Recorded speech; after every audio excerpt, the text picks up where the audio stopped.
सभी मित्रों को सादर प्रणाम। मैं विकास तिवारी आज पुनः अपने YouTube चैनल बदलती सोच में आप सभी का स्वागत करता हूं। और आज का विषय है विरोध किसका। हम आज के दौर में देख रहे हैं कि राजनीति में एक दूसरे का विरोध बहुत बढ़ चढ़ के हो रहा है, चाहे वो किसी भी प्रकार का विरोध हो। तो मेरा जहां तक मानना है कि विरोध किसका होना चाहिए, इस पर मैं आपसे चर्चा करना चाहता हूं। हम क्या हो रहा है, जिसका हम विरोध कर रहे हैं उसको अपने दिमाग में इस तरह बैठा ले रहे हैं कि वो हमारा व्यक्तिगत दुश्मन बना हुआ है या हम उसके व्यक्तिगत दुश्मन बन जा रहे हैं। चाहे वो किसी भी प्रकार का काम करे, अच्छा करे, बुरा करे, कैसा भी काम करे, तो हमने अपनी मानसिकता बना रखी है कि हमको उसका विरोध करना ही करना है। क्या यह किस हद तक उचित है, मैं आपसे पूछना चाहूंगा। अगर यह कहां तक उचित है, एक बार मुझे जरूर बताइएगा। मेरा जहां तक मानना है कि विरोध किसका होना चाहिए, किसका नहीं होना चाहिए। मैं किसी व्यक्ति विशेष का विरोधी नहीं बनना चाहता और ना मैं किसी व्यक्ति का विरोधी हूं। मैं कभी नहीं चाहता कि कोई भी व्यक्ति किसी भी व्यक्ति विशेष का विरोधी बने, क्योंकि मनुष्य सभी एक होते हैं। हमको विरोध किसका करना चाहिए, किसका नहीं करना चाहिए, मुद्दा यह है।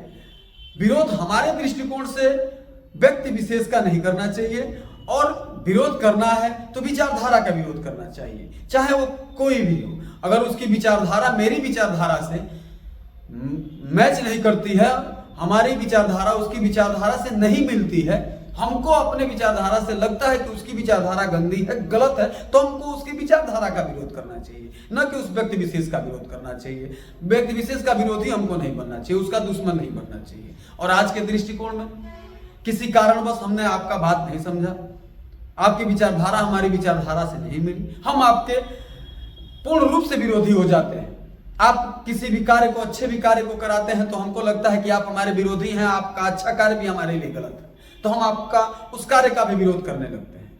तो मेरे दृष्टिकोण से कहीं ना कहीं यह हमारी गंदी मानसिकता को दर्शाता है। जैसे कि कोई राजनीति में है, अगर वो कोई कार्य करा रहा है और हमारी विचारधारा उससे नहीं मिलती है, तो उस कार्य का विरोध होना चाहिए, उसके विचारधारा का विरोध होना चाहिए, ना कि व्यक्ति विशेष से उसका विरोध होना चाहिए। अगर वो कार्य हमको अच्छा नहीं लग रहा है तो हमको अपना विरोध बताना चाहिए, विरोध करना भी चाहिए कि आप ये गलत कर रहे हैं। लेकिन अगर कोई अच्छा काम कर रहा है, किसी गलत काम को करते हुए आपने उसका विरोध किया है और वह पुनः किसी अच्छे काम को करा रहा है, तो आपको उसमें हस्तक्षेप नहीं करना चाहिए, उसके अच्छे काम को करने देना चाहिए, बल्कि बढ़ चढ़ के उसमें आपको हिस्सा लेना चाहिए और उसके अच्छे काम में आपका सहयोग भी होना चाहिए। लेकिन आजकल का विचारधारा क्या बना हुआ है कि हम किसी को अपना विरोधी बना लेते हैं तो आजीवन उसको अपना दुश्मन मान बैठते हैं। कहीं ना कहीं यह हम अपनी गंदी मानसिकता को दर्शाते हैं।